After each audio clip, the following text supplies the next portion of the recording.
이 절기설교는 늘 매해마다 반복되기 때문에 제가 동일한 본문을 다뤄도 조금 다시 보충하고 또 새롭게 하는 부분들이 있습니다. 대표적인 그 부활절 설교 본문이 오늘 본문이에요. 누가복음 24장 1절로 12절. 왜냐하면 누가복음은 예수님의 생애 전체를 기록하고 있어요. 그래서 마태복음에도 예수님의 탄생이 나타나요. 하지만 마가복음에는 예수님의 탄생이 나타나지 않습니다. 요한복음에도 예수님의 탄생이 나타나지 않아요. 공생의 시작부터 마가복음과 요한복음은 나타나요. 그래서 예수님의 전기를 기록하는 가장 중요한 사복음서 중에 자료가 되는 게 누가복음이에요. 누가복음은 예수님의 탄생 6개월 전부터의 내용들이 쭉 나타나 있어요. 그래서 오늘 이 부활절에 있어서의 대표적 본문도 누가복음에서 찾는 경우가 굉장히 많습니다. 오늘 그래서 우리 누가복음을 통해서 함께 말씀을 좀 살펴보도록 하겠습니다. 여러분, 요즘 우리가 살아가는 세상, 우리의 모습을 가장 잘 드러내는 말이 무엇일까 생각해 보면 여러 가지 말이 있지만 요즘에 특히 이 코로나 시대 때에 제한된 공간 안에서 제한된 사람들과 만나며 살아가는 우리들의 모습을 가장 잘 표현하는 말은 디지털의 담 안에 갇힌 우리들 또는 사람들이라고 하는 표현일 것이라고 저는 생각합니다. 디지털의 담 안에 갇힌 사람들. 여러분, 우리는 장소와 시간 그리고 상황과 관계없이 요즘은 디지털 안에 갇혀 있는 삶을 살고 있습니다. 아이들도 마찬가지예요. 학교의 제한된 환경 속에서 아이들은 디지털 안에 갇힌 삶을 작년에 아주 한껏 살았고 그것이 그 아이들에게 스며들어서 더 이상 디지털을 벗어난 삶을 상상하는 것이 굉장히 어려워졌어요. 여러분, 처음에는 우리는 디지털을 움직이는 사람이었어요. 디지털을 움직이는 사람. 그런데 어느 순간인가 부지불식간에 우리는 디지털에 의해서 움직여지는 삶을 살고 있습니다. 디지털이 아니면 우리의 삶이 굉장히 버거워지고 힘들어지고 마치 삶이 이루어지지 않을 것처럼 그렇게 여겨지는 삶까지 왔어요. 그래서 여러분, 의식주를 다 디지털로 해결해요. 빵. 밤에 시키는데 새벽에 와요. 제 아내가 밤에 뭘 시켜요. 이렇게, 필요한 게 있지? 시켜요? 새벽 기도 가다가 문을 열고 깜짝 놀래요. 왜냐면 와 있거든요. 제가 그래가지고 새벽 기도 때 바쁜데, 그래도 그걸 어떻게 해요? 들여놔야죠. 그게 또 남편의 마음 아닙니까? 그래서 제가 그 바쁜데 막 새벽에는 분 단위로 움직이거든요. 이게. 여러분, 제가 30분 여유 있게 새벽 기도 나오면 얼마나 좋겠어요. 그런데 그렇게 안 돼요. 분 단위로 이렇게 5분 전에 오고 이러죠. 그러니까 어떻게 하냐면 그거를 들여놓는 게 참 아주 이렇게 좀 번거로운 일인데 또 그렇게 남편의 마음이지 않습니까? 그걸 또 이렇게 들여놔요. 그러면 아침에 일어났을 때 얼마나 기쁘겠어요. 그렇죠? 공감을 안 해요. 여러분, 그래서 뭔가에 갇힌다, 우리가 어떤 담 안에 갇힌다, 어떤 공간에 갇힌다라는 건 한마디로 말하면 제한당한다라는 거예요. 제한당한다. 그러면 제한당한다라는 것은 무엇이냐면 우리의 인식이나 의식이나 행동이 그 무엇인가, 우리를 갇히게 만든 그 무엇인가 의해서 조종되어지고 조절되어지는 걸 말해요. 그렇죠? 돈에 갇혀버리면 어떻게 되죠? 돈에 의해서 우리는 조절돼요. 그래서 돈이 좀 많아지면 어떻게 해요? 주머니에 많아지면 막 자신감이 근데 돈이 막 주머니에 없어요. 그럼 어떻게 해요? 움츠려들죠. 그러니까 돈에 갇혀버리면 우리는 돈에 의해서 모든 것이 조절되고 조종되어져요. 여러분, 학생이 성적에 갇혀버리잖아요. 그러면 그 성적에 그 1, 2점 그거에 막 기뻐했다가 막 삶이 무너진 것처럼 그렇게 울상이 됐다. 일희일비하면서 사는 삶을 살 수밖에 없어요. 이 삶이 불안한 삶이에요. 그래서 무엇인가에 갇힌다라고 하는 것은 굉장히 불행한 삶입니다. 요즘 아이들은 디지털에 갇혀버렸어요. 그러니까 디지털이 없으면 어때요? 애들이 손떨림 현상이 있어요. 손만 떨려요? 마음이 떨리죠. 뭔가 불안해요.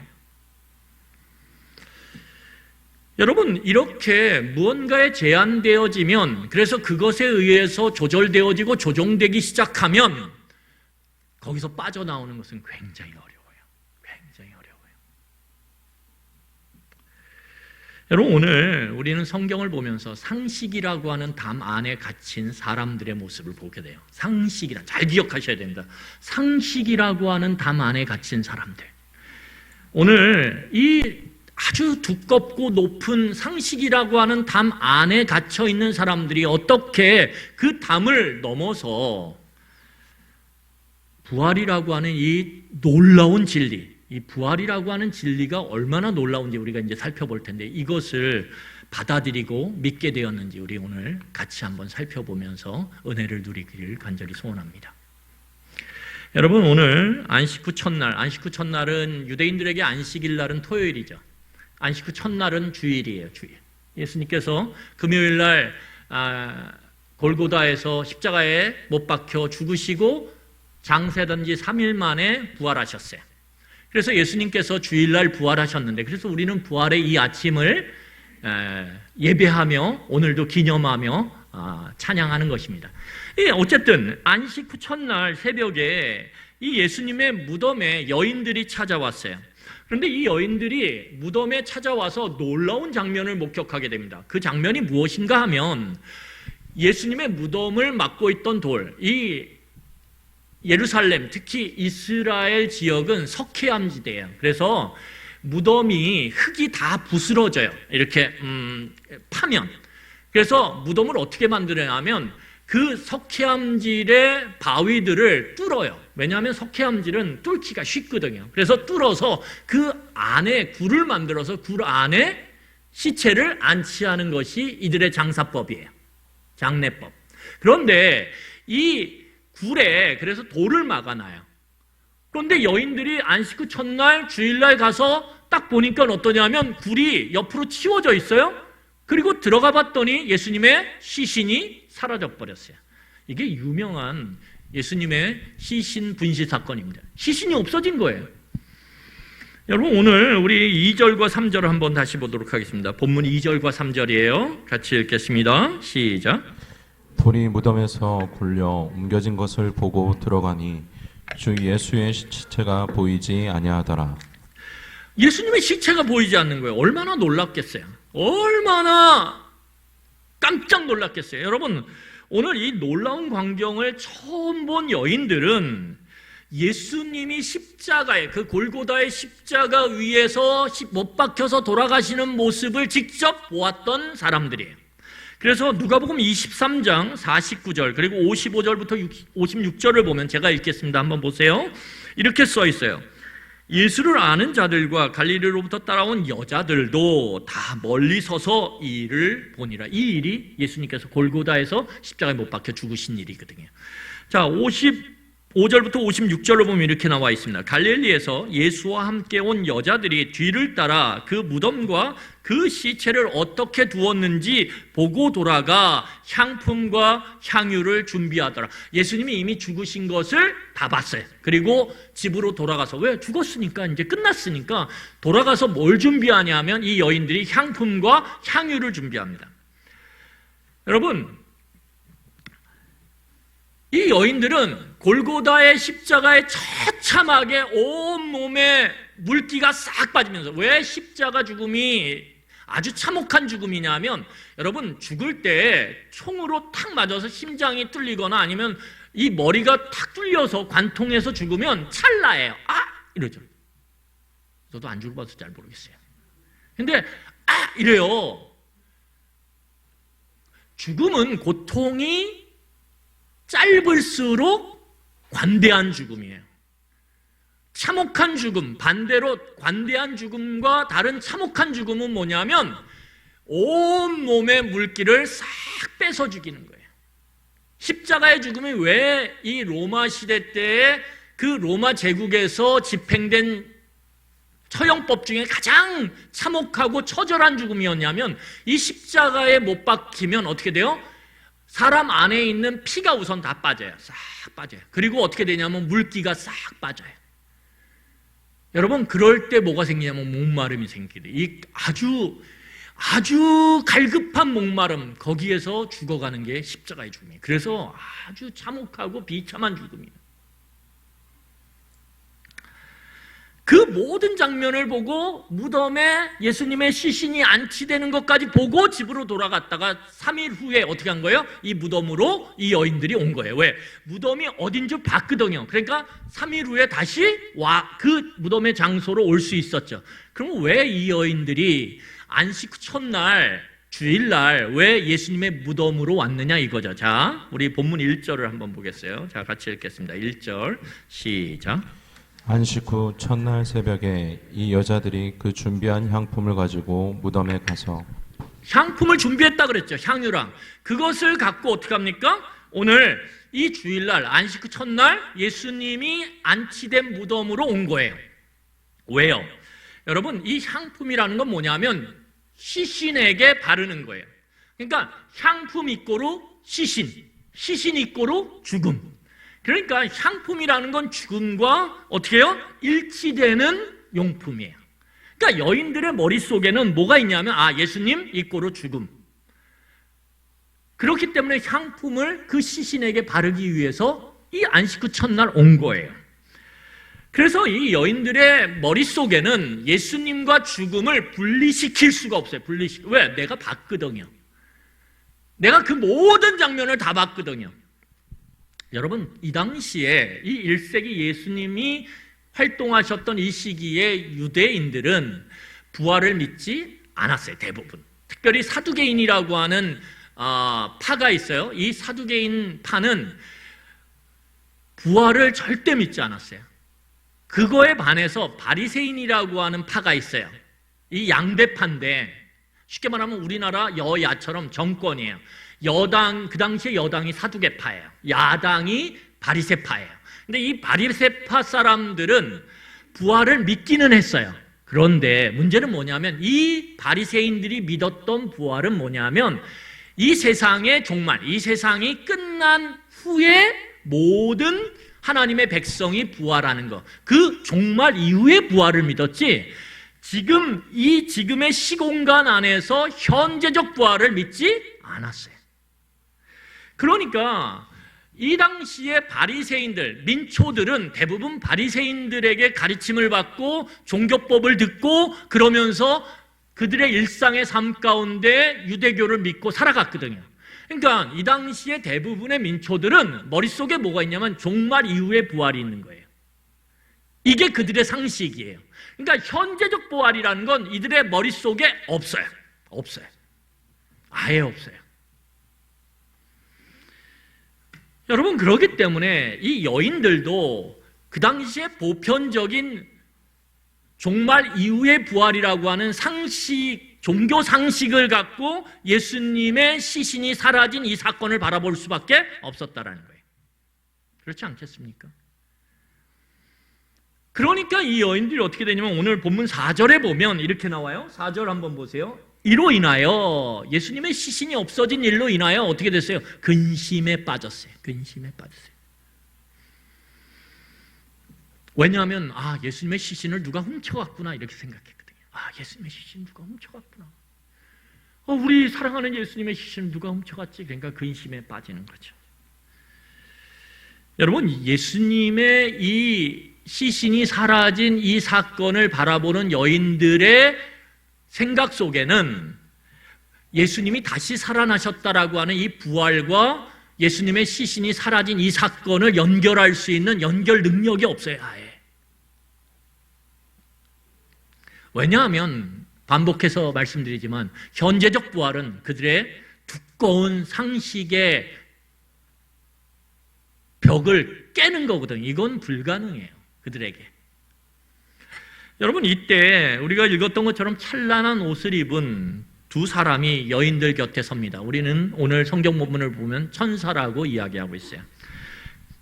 이 천사를 본 이 여인들이 두려워서 어떻게 되냐면 땅에 얼굴을 대고 엎드려요. 그때 그 여인들에게 이 천사가 놀라운 소식을 전해줘요. 그 놀라운 소식이 뭐냐 하면 5절에 나와 있습니다. 우리 5절 함께 읽도록 하겠습니다. 같이 읽겠습니다. 5절.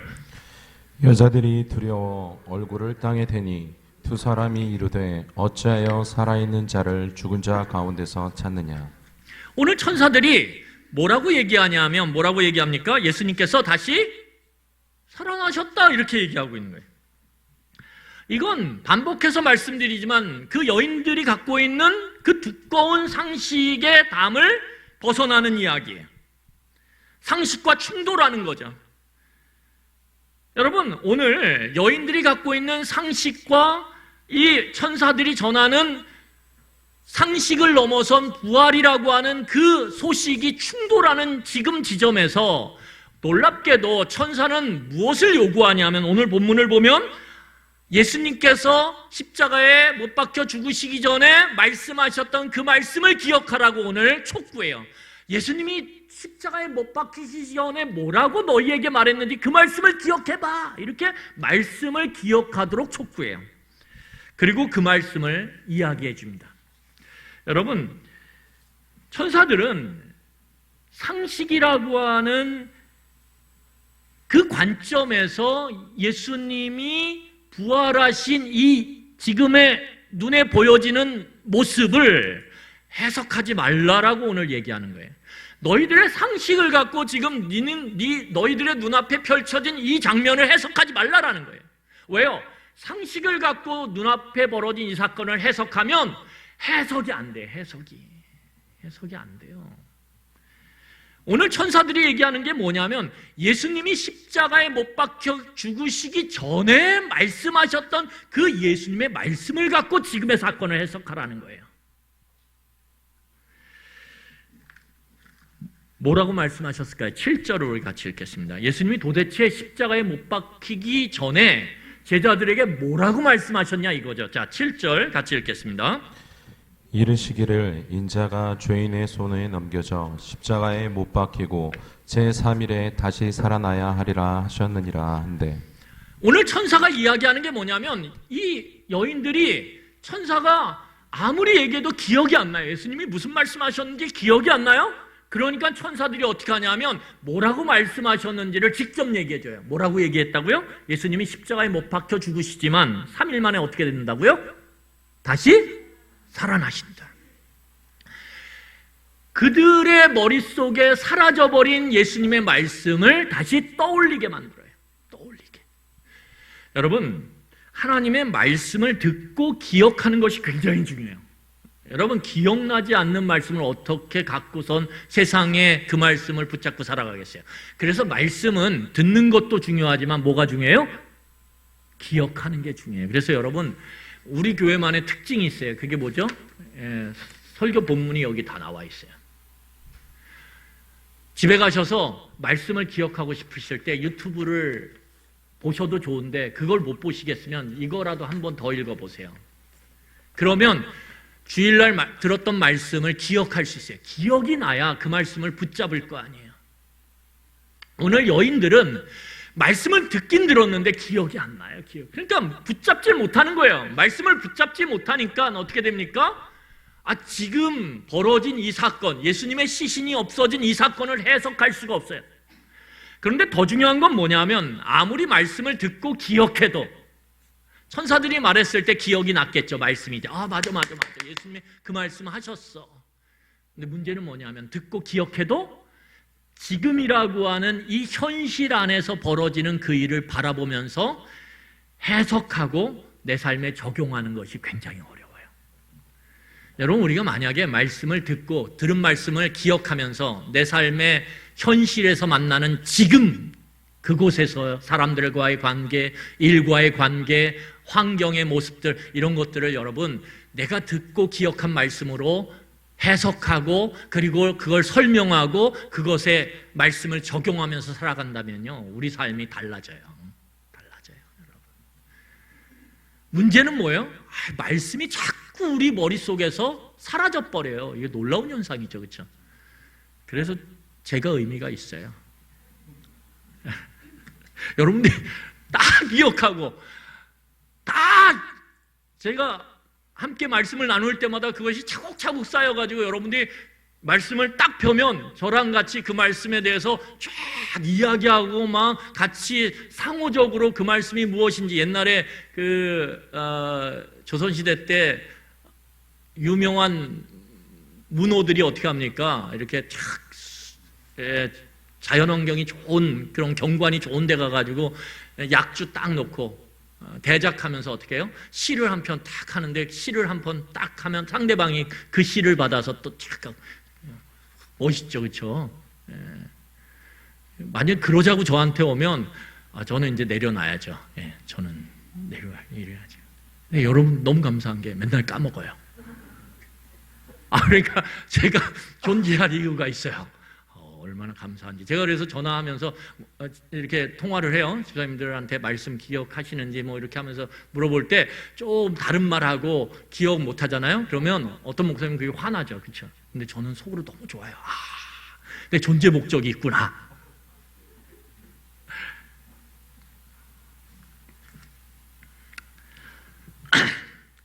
여러분 오늘 이 여인들은 예수님을 따라다녔던 여인들이에요. 그러니까 예수님이 그 죽으셔서 안치된 그 자리까지 향품을 갖고 올 정도로 예수님을 그 공생의 기간 동안 따라다니고 좋아하고 예수님 말씀 듣는 걸 그 무엇보다도 우선적으로 여겼던 여인들이에요.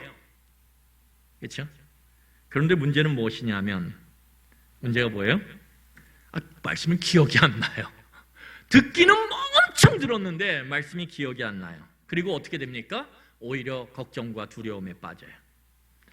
여러분 오늘 이 여인들이 왜 이런 모습에 놓여 있냐? 말씀을 그렇게 들었는데도 왜 말씀을 기억하지 못하고 오히려 걱정과 두려움에 빠져 있냐 하면 이유는 무엇입니까? 앞에 있는 그 7절을 보세요. 다시 앞에 있는 게 너무 강해요. 그 앞에 있는 두 마디가 무엇이냐면 인자가 죄인의 손에 넘겨진다라는 거예요. 넘겨졌죠. 그렇죠? 대제사장 종교 기득권자들에게 넘겨졌어요. 또 하나는 뭐예요? 넘겨졌을 뿐만 아니라 어떻게 됐어요? 십자가에 못 박히셨죠. 예수님의 말씀이 그대로 이루어졌어요. 이 두 마디가. 두 마디가 그대로 이루어지니까 어떻게 되냐면 그 뒤의 말들은 다 상식이라고 하는 이 두꺼운 담 안에서 다 사라져 버렸어요. 왜요? 붙잡히시고 죽으셨네? 그러면 뭐예요? 그들의 머릿속에는 끝! 이렇게 되거든요. 끝! 그러니까 그 뒤에 나오는 예수님의 말은 흘려들을 수밖에 없는 거예요. 아니, 들었어도 어떻게 됩니까? 마치 휘발유가 휘발돼서 사라져버린 거예요. 그들의 머릿속에서. 왜요? 여러분, 그들도 모르는 사이에 이 강하고 날카로운 상식의 칼은요, 굉장히 날카로워요. 그래서 어떻게 합니까? 붙잡히고 죽으셨네? 그러면 끝. 상식이잖아요. 그러니까 그 뒤에 말씀을 과감하게 상식의 칼이 잘라버렸어요. 쫙 뭘 잘라버려요? 3일 만에 다시 살아나리라. 이 말씀이 이 여인들이 죽음을 보는 순간 그 죽음이 가져다준 상식의 틀 안에서, 상식의 담 안에서 날카로운 칼로 뒷부분이 잘려진 거예요. 정말 중요한 건 뒷부분이거든요. 다시 살아나는 것. 여러분, 이 여인들은 빈 무덤을 봤어요. 이 빈 무덤이 고린도전서 15장에 가면, 나중에 고린도전서 15장을 보세요. 고린도전서 15장에 가면 바울이 예수님의 부활이 왜 역사적인 건 시공간 안에서 이루어졌다는 것이 실제로 왜 그랬는지를 이야기할 때 가장 대표적으로 얘기하는 게 빈 무덤이에요. 무덤이 비었다라는 거예요. 이게 왜 중요한 부활의 증거인지는 제가 내년에 부활주일날 말씀드릴게요. 굉장히 중요한 증거예요. 이 빈 무덤이라는 게. 어쨌든 천사들도 봤어요. 그리고 천사들이 이야기하는 그 예수님께서 고난당하시기 전에 말씀하셨던 3일 만에 다시 살아나리라. 그것도 듣고 기억이 났어요. 맞아. 그럼에도 불구하고 놀랍게도 이 여인들은 참된 부활의 믿음에 이르지 못했다라는 거예요.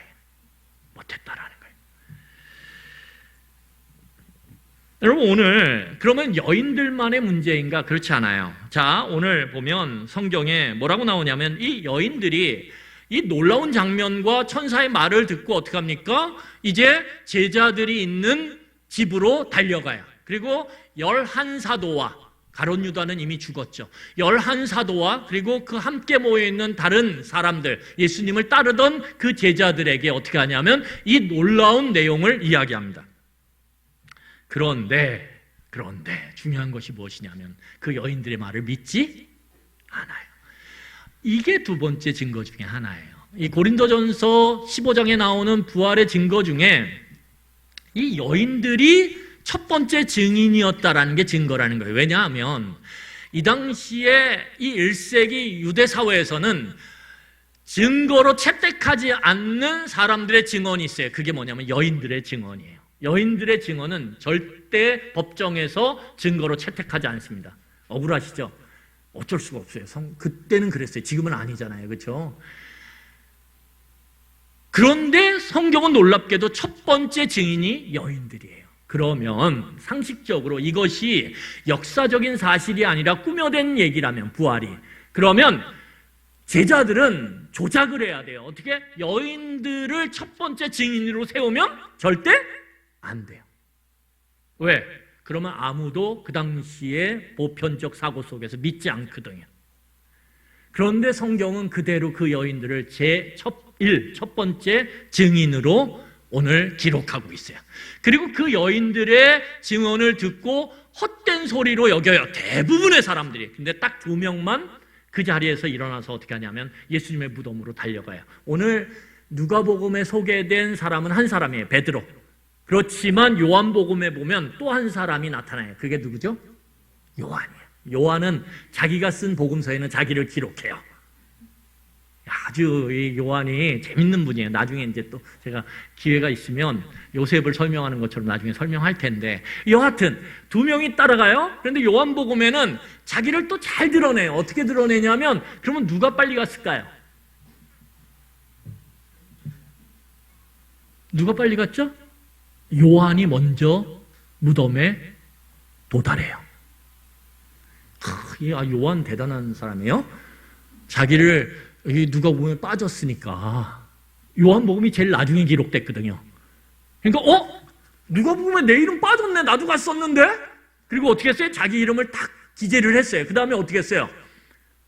실제적으로 누가 제일 빨리 갔는지를 먼저 탁 얘기하는 거예요. 누구? 나, 요한. 왜? 요한이 젊었거든요. 이 당시에 베드로는 나이가 많았어요. 그래서 달려가는데 쉽게 말하면 슬로우 모션이에요. 요한은 좀 젊었어요. 그래서 어떻게 합니까? 휙 가는 거죠. 휙.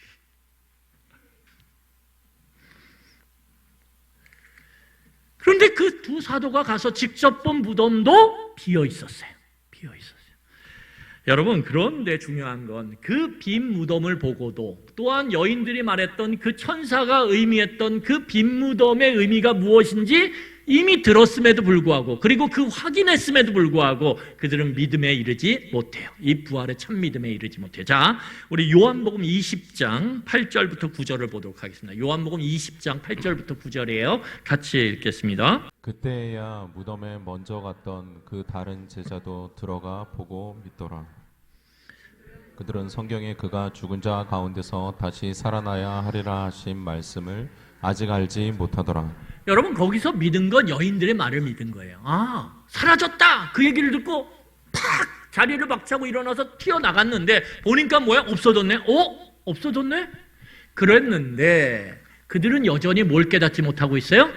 예수님께서 다시 살아나신다라고 말씀하셨던 그 말씀을 아직 이해도 못하고 알지도 못하는 상황이라는 거예요. 단지 여인들의 말대로 예수님의 시신이 없어졌네? 그것만 본 거죠. 그리고 어떻게 됩니까? 그들은 단지 그 모든 일을 놀랍게 여길 뿐이었어요. 놀랍게. 그래서 본문 12절에 보세요. 오늘 우리가 봤던 12절을 보세요. 12절에 보면 24장 12절에 이렇게 얘기합니다. 베드로는 일어나 무덤에 달려가서 굽으려 들여다보니, 여기 요한도 같이 들여다본 거예요. 세마포만 보이더라. 그 된 일을 어떻게 해요? 놀랍게 여겨. 깜짝 놀라서 어떻게 집으로 돌아가 버렸죠. 여러분, 오늘 이 베드로와 요한이라고 하는 두 제자를 통해서 보는 것도 뭐예요? 상식이라고 하는, 죽음이라고 하는 그것이 가져다준 끝이라고 하는 상식이 얼마나 강력한지 그걸 보여주고 있죠. 여러분, 이처럼 상식이라는 거, 내가 경험한 거, 내가 알게 된 지식을 갖고 우리가 살아갈 때 그 상식으로 이해되지 않는, 납득되지 않는, 설명되지 않는, 해석되지 않는 그 상황, 사건들을 보게 될 때 우리는 그것을 받아들이는 데 있어서 굉장히 힘들어해요. 특히 하나님의 말씀 가운데 우리의 상식을 갖고 하나님의 말씀을 보면 하나님의 말씀을 있는 그대로 받아들이는 데 있어서 심각한 장애를 겪습니다. 여러분, 오늘 성경을 보면 상식이라는 걸 갖고 하나님의 말씀을 바라보고 해석하고 받아들이는 것이 얼마나 위험한지를 오늘 보여주고 있어요. 보는데, 들었는데, 기억났는데 받아들이질 않아요. 상식이라는 게 딱 맞고 있거든요. 여러분, 예수님의 제자로 살아가는 데 있어서 상식이라고 하는 담 안에 갇히는 것이 얼마나 해롭고 얼마나 위험한 것인지 우리를 오늘 이 말씀을 통해서 깨닫게 돼요. 아, 위험하구나. 여러분, 일반은 총적인 부분에서 하나님이 우리에게 의술이라고 하는 너무 귀한 지혜를 주셨어요. 그걸 이용해야죠. 그런데 그것을 넘어서는 순간이 있다라는 거예요. 그럴 때는 어떻게 하셔야 됩니까? 하나님의 특별한 은혜를 구해야 돼요. 그것은. 오늘 본문을 보면 여러분, 우리가 살아가는 데 있어서 상식을 존중해야 돼요. 교회는. 하지만 상식을 넘어서는 순간이 온다라는 거예요. 그때 상식에 갇혀 있으면 안 된다라는 거예요. 왜냐하면 상식의 담 안에 갇힌 삶은 소망이 없어요. 여러분, 상식의 담 안에 갇힌 삶은 뭐예요? 끝이 죽음이에요. 죽음은 우리에게 소망을 주지 못해요. 절망만 줄 뿐이에요. 그렇죠? 그런데 우리가 지금까지 살아온 개인적인 삶, 또한 이 역사, 그리고 지금도 펼쳐지고 있는 이 세상의 모습 가운데 상식만을 가지고서는 도저히 해석되지도 않고 도저히 설명도 안 되는 일들은 비일비재예요. 비일비재예요. 그 성우라는 그 청년의 이야기뿐만 아니에요. 이 삶의 현장 속에서 우리의 상식을 갖고 설명이 안 되는 부분이 비일비재하다니까요. 왜요? 우리의 삶은 초월성을 갖고 있거든요. 초월성. 그런데 초월성을 자꾸 상식이라고 하는 담 안에 가둬서 설명하려고 그러니까 어떻게 돼요? 이해도 안 되고 믿어지지도 않는 거예요. 여러분, 또다시 놀라운 장면이 나오는데 우리가 읽진 않았지만 오늘 본문 누가복음 24장 13절 이후를 보면 두 제자가 나옵니다. 이 두 제자는 이미 여인들의 이야기를 들은 사람들이에요. 그리고 그 이야기를 확인하기 위해서 달려갔던 베드로와 요한이 돌아와서 이야기한 것도 들었어요. 다 들었어요. 그리고 이제 예루살렘에서 엠마오로 걸어 내려갑니다. 걸어 내려가는데 그게 10km예요. 10km. 예루살렘, 지금 그 이야기를 들었던 예루살렘에서 엠마오라고 하는 도시로 내려갔는데 그게 10km거든요. 거기를 내려가면서 이 들었던 이야기들을 계속 같이 이야기를 나눠요. 그 중간에 예수님이 같이 끼어서 동행하기 시작합니다. 길을. 길 가다가 같이 무슨 얘기예요? 그러면서 듣기 시작하는데 문제는 뭐냐면 이 두 제자가 그 예수님이 살아나셨을 수도 있다라고 하는 그 이야기를 들었음에도 불구하고 그들은 옆에 함께 동행하며 이야기를 나누는 그분이 예수님인지를 깨닫지 못해요. 여러분, 우리 본문 15절과 16절 함께 읽겠습니다. 우리 15절, 16절 같이 읽겠습니다. 그들이 서로 이야기하며 문의할 때에 예수께서 가까이 이르러 그들과 동행하시나 그들의 눈이 가려져서 그인 줄 알아보지 못하거늘. 여러분, 제자들이 깨닫지를 못해요. 왜요? 죽음이라고 하는 상식은 강제 종료를 의미하거든요. 강제 종료되면 이미 소망은 끝나고 절망과 좌절밖에 없어요. 그래서 제자들은, 그리고 여인들은 죽음 앞에서 좌절했고 두려워했고 슬퍼했고 고통만 있을 뿐이에요. 이건 제자들도 예외가 아니었어요. 여러분, 그렇지만 우리가 예수님의 공생애를 돌이켜보면 예수님의 공생애는 상식이라고 하는 그 거대한 틀을 흔들었던 예수님의 사역임을 우리가 알 수 있어요. 왜요? 예수님은 상식이라고 이야기하는 그 현실의 모습을 예수님의 초월적 능력으로 다 흔들어 버렸거든요. 36년 된 그 안진뱅이 앉아 있어서 그냥 평생을 살다 그렇게 죽을 수밖에 없는, 그래서 사람들은 저 사람은 일어날 수 없어. 상식이에요, 그게. 그런데 예수님은 그걸 흔들어 버리셨거든요. 눈먼 자, 상식이에요. 그런데 예수님은 그 눈먼 자에게 눈을 뜨게 하심으로 상식을 흔들어 버리셨거든요. 예수님의 사역은요, 놀랍게도 여러분 복음서를 이 관점에서 바라보면 예수님은 기존에 우리가 알고 있던 상식이라고 하는 것들로 사람들을 매이게 하고 누르고 그리고 억압했던 모든 것들을 풀어내시는 사역을 하셨다라는 거예요. 여러분, 예수님께서 왕으로 지난주에 우리가 같이 살펴봤듯이 예루살렘에 입성하셨어요. 왕으로 입성하셨음에도 불구하고 예수님은 그 당시에 세상의 보편적인 권력에 대한 생각, 권력에 대한 상식, 그것을 흔들어 버리셨어요. 어떻게? 왕으로 예루살렘 성에 입성하셨는데 낮아짐의 길을 가셨고 그 낮아짐의 끝인 십자가에 스스로 못 박혀 죽으셨어요. 상식은, 권력자는 그런 일은 없어요. 스스로 그런 길을 가지 않아요. 그게 상식이에요. 여러분, 놀랍게도 예수님은 이 굳어지고 딱딱한 상식을 흔드시는 사역을 했고 그것을 넘어뜨렸어요. 그 끝이 뭐냐면 죽음 이후의 부활이라는 거예요. 상식을 흔드는 예수 그리스도의 사역. 이게 끝이 뭐냐면 부활이라는 거예요. 만약에 예수님의 사역이 부활로 완성되지 않으면 예수님의 그 상식을 깨트리는 그 삶은 미완의 삶이 될 수밖에 없다라는 거예요. 왜요? 예수님도 죽음이라고 하는 상식의 담 안에 갇힌 결국 우리와 동일한 존재일 수밖에 없기 때문에, 그렇기 때문에 예수님은 구원자가 될 수 없어요. 여러분, 오늘 예수님께서는 십자가에 죽으시면서 뭐라고 얘기했냐면 다 이루었다라고 얘기하셨어요. 그 다 이루었다는 예수님이 살아계시는 동안 십자가에 못 박혀 돌아가시기 직전에 다 이루었다, 그리고 돌아가셨는데 그 직전까지 했던 모든 말씀을 이루신 거예요. 그렇지 않습니까? 그러면 그 예수님이 십자가에 죽으시기 전에 다 이루었다라고 하는 그 예수님의 모든 말씀을 이루었다고 하는 그 말씀 속에는 아까 우리가 읽었던 인자가 붙잡히시고 십자가에 죽으시고 그리고 3일 만에 부활하신다라고 하는 이 부활의 사건까지도 이미 다 성취하셨음을 오늘 말씀하시고 십자가에서 못 박혀 죽으셨다라는 거예요. 그리고 예수님은 그것을 성취하셨어요. 자, 그래서 여러분 누가복음 24장 52절과 53절을 보겠습니다. 누가복음 24장 52절, 53절 우리 같이 읽겠습니다. 52절, 53절 시작. 그들이 그에게 경배하고 큰 기쁨으로 예루살렘에 돌아가 늘 성전에서 하나님을 찬송하니라. 여러분, 놀랍게도 부활이 믿어진 상황이에요. 이 누가복음 24장 52절로 53절은 예수님의 부활이 믿어졌어요. 믿어지지 않던 그 부활이 믿어졌어요. 믿어지는 순간 그들의 환경은 아무것도 변한 게 없어요.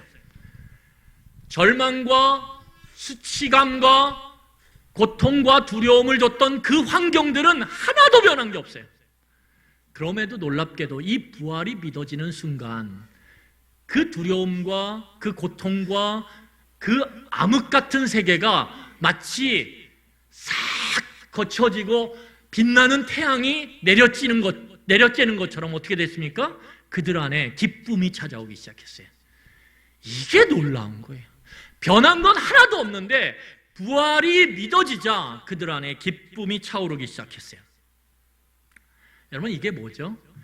여러분, 예수님의 죽으심과 부활은 하나예요. 만약에 예수님의 죽으심과 부활이 떨어져 있으면 예수님의 죽으심은 솔직히 의미가 없어요. 왜요? 우리와 동일한 죽음이기 때문에. 예수님의 죽음이 의미 있는 이유는 부활과 탁 붙어 있기 때문에 그래요. 왜냐하면 이 죽음이라고 하는 것은 죄의 대가예요. 그렇죠?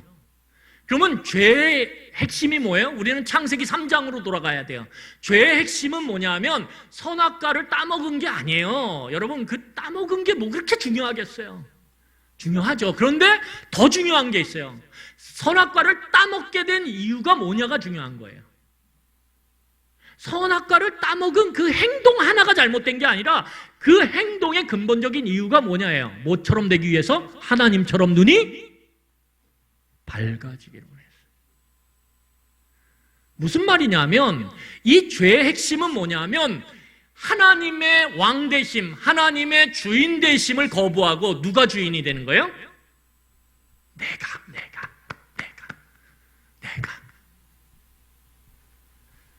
죄의 핵심은 내가 내 삶의 주인이 되는 것, 왕이 되는 것에 핵심이 있어요. 여러분, 내가 내 삶의 주인이 되고 왕이 되는 순간 우리는 하나님의 주인 되심과 왕 되심을 인정하지 않아요. 여기에 죄의 핵심이 있는 거예요. 그리고 그것의 결론은 뭐예요? 영원하신 하나님의 생명이 단절되는 거예요. 하나님의 영원하신 생명이 왜 내가 내 마음대로 내 뜻대로 내가 왕 돼서 사니까 하나님이 왕 되심을 거부하고 잘라버리니까 어떻게 됩니까? 결국은 유한한 삶으로 국한되어지는 거죠. 그게 결과가 뭐예요? 죽음이에요. 그게 죽음이에요. 그래서 죽음은 우리가 스스로 선택한 삶이에요. 거기에 기쁨은 없습니다. 여러분 기쁘세요? 텔레비전 한 100인치짜리 딱 해놓으면 기쁘세요? 아니요. 조금만 지나면 어떻게 해요? 그것도 뭐 50인치나 별반 다를 거 없이 보여요. 여러분 차 기쁘세요? 새 거 아주 좋은 차 사면 기쁘세요? 아니요. 조금 타다가 기스 좀 나가잖아요. 그럼 마음이 찢어질 듯 아프죠? 아니세요? 근데 그것도 기스 몇 번 나면, 스크래치 몇 번 나면 그것도 무뎌지면서 다 그런 거구나. 여러분 이 땅 가운데 죽음과 죽음의 징후들이 우리의 삶에 나타나요. 어느 정도의 팽팽한 얼굴에 주름이 가요. 그러면 처음엔 슬프죠. 그래서 이걸 리프팅을 할까? 아니면 뭐 여기다 뭘 넣을까? 아니면 뭐 화장품이 좋다는데 그걸 비싸지만 남편한테 막 사줘 이래가지고 바를까? 그거 몇 번 해보세요. 그런데 주름이 계속 가요? 나중에는 여러분 감당할 수 있어요? 없어요? 잘 모르시죠? 제가 머리 이렇게 하나씩 셀 때는, 휘어질 때는 뽑았어요. 나중에는 감당해. 뽑으면 대머리 될 것 같아요. 감당이 안 돼요, 감당이. 그러니까 그냥 포기했어요. 여러분, 우리의 삶의 죽음과 죽음의 증상들이 만들어내는 게 그런 거예요. 다 낡아지고 후패해지고 다 냄새나기 시작하는 거예요. 썩어지는 거예요. 거기에 기쁨은 없어요. 참된 기쁨은. 여러분 놀랍게도 오늘 성경을 보면 그 기쁨이 오늘 제자들로 하여금 어떤 삶을 가능케 만드냐면 우리 누가복음 24장 48절입니다. 우리 같이 읽겠습니다. 시작. 너희는 이 모든 일의 증인이라. 예수님의 증인이 되는 거죠. 예수님이 죽으시고 부활하셨다. 상식의 담을 넘어서는 부활을 증인하기 시작하는 거예요. 이 당시에 미친놈 소리 들을 수 있는 이 놀라운 이 부활의 소식, 상식을 넘어서는 이 부활의 소식을 자기들이 스스로 전하는 사람이 되는 거예요. 놀랍지 않습니까?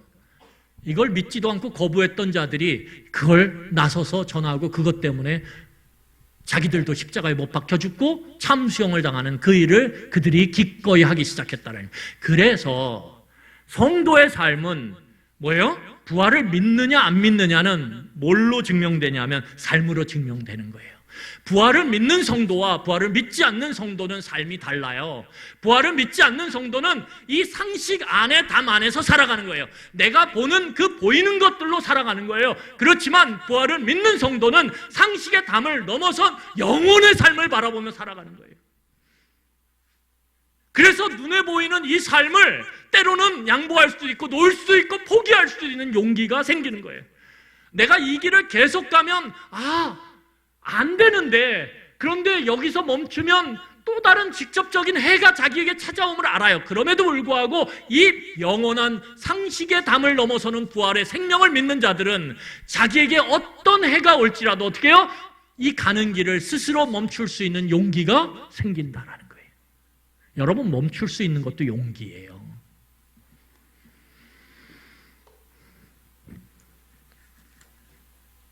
여러분, 그들의 삶이 예수님의 부활을 듣고 보고 만지고 마침내 깨달아 믿게 되었을 때 그들은 변한 것 아무것도 없지만 그들 안에 기쁨이 차오르기 시작하고, 왜요? 상식의 담을 넘어서 영혼을 그들의 삶 안으로 가져왔거든요. 그리고 그들은 찬양하기 시작합니다. 그러면 어떻게 이 부활을 지금 우리는 만지지도 못하고 보지도 못해요. 그런데 어떻게 믿을 수 있을까요? 여러분, 말씀을 간단히 정리하고 마치도록 하겠습니다. 오늘 성찬식을 원래 해야 되는데 하지 못하기 때문에 이 말씀으로 좀 대신했으면 좋겠어서 오늘 말씀을 좀 더 길게 전하는데, 부활은 변증이나 아니면 증명을 통해서 우리의 이성적으로 그것이 납득됨으로 믿어지는 게 아니에요. 부활은 상식 밖이라니까요. 그 두터운 상식에 밖에 있기 때문에 그것을 끌고 와서 내가 상식 안에 살아가면서 그것을 이성으로 납득한다? 잘 되지 않아요. 경험하면, 보고 만지면? 아니요, 그것도 아니에요. 왜? 제자들이 증거잖아요. 보고 만졌는데도 믿지 못하잖아요. 여러분, 부활은 이 예수님의 말씀을 듣고 기억하면 될까요? 그것도 아니었잖아요. 그렇죠? 일정한 도움은 돼요. 제가 나중에 부활을 이제 성경 안에서 변증을 할 기회가 있을 거예요. 변증하면 도움이 돼요. 그렇구나. 만지고 어떤 그런 경험들을 우리가 기도하는 가운데 그 부활하신 예수님이 나타나셔서, 마치 다메섹 도상에 예수 믿는 자들을 잡으러 가던 그 바울이 그 다메섹 가는 길 가운데서 그 예수님의 소리와 그 환상을 보고 그가 회심했던 것처럼 부활의 예수님을 만났다라고 고린도전서 15장에서 고백하거든요. 도움은 돼요, 도움은. 그런데 그게 우리를 온전한 이 부활에 대한 믿음으로 이끌지 못한다라는 거예요. 그러면 결정적으로 필요한 게 있어요. 그게 무엇이냐면, 여러분, 우리 누가복음 24장 44절로 45절입니다. 우리 같이 읽겠습니다. 누가복음 24장 44절로 45절. 우리 큰 목소리로 함께 읽도록 하겠습니다. 이 본문이 가장 중요해요. 시작. 또 이르시되 내가 너희와 함께 있을 때에 너희에게 말한 바 곧 모세의 율법과 선지자의 글과 시편의 나를 가르켜 기록된 모든 것이 이루어져야 하리라 한 말이 이것이라 하시고, 이에 그들의 마음을 열어 성경을 깨닫게 하시고. 밑줄 쳐야 돼요. 어디다? 이에 그들의 마음을 열어 성경을 깨닫게 하시고. 말씀이 깨달아지는 은혜가 임하는 거예요. 어디요? 내 바깥으로부터. 여러분, 우리가 열심히 성경도 보고 이 부활의 내용을 증명하는 신학자들의 이야기 열심히 읽어야 돼요. 말씀을 열심히 읽으면서 정말 부활을 예수님께서 말씀하셨구나, 우리가 계속 되새겨야 돼요. 여러분, 우리가 정말 기도함을 통해서 그런 환상을 보기를 여러분 소망하세요. 그런데 더 중요한 건 뭐냐면, 우리가 읽고 알게 된 그 말씀이 바깥으로부터 주시는 성령의 은혜로 깨달아져야 돼요. 그것이 믿어져야 돼요. 이 믿음은 내 내부에서 일어나는 게 아니라는 거예요. 왜요? 나는 상식 안에 갇혀있는 존재이기 때문에. 상식 너머에 있는 그 생명의 주님이신 성령 하나님께서 이 놀라운 부활의 생명을 오늘 끌어다가 우리의 삶 가운데 넣어주셔야 돼요. 이걸 뭐라 그러냐면 줄탁동시라 그래요. 여러분, 알이 깨어날 때 알의 그 두꺼운 그 알 껍질을 깨고 세상 밖으로 나올 때 어떻게 합니까? 안에서 그 연약한 부리로 그 딱딱한 껍질을 깨요. 그런데 그 힘 가지고는 모자라요. 어떻게 해요?